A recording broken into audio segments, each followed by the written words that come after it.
Now we need to convert this SQL statement into a JPQL or JPA query. So we create a name jQuery in the domain model class or the detail here.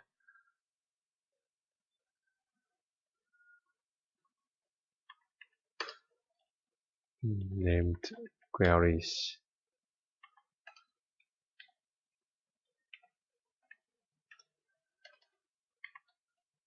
Name query. The name of the query is or the detail dot best selling, and the query is select from or the detail.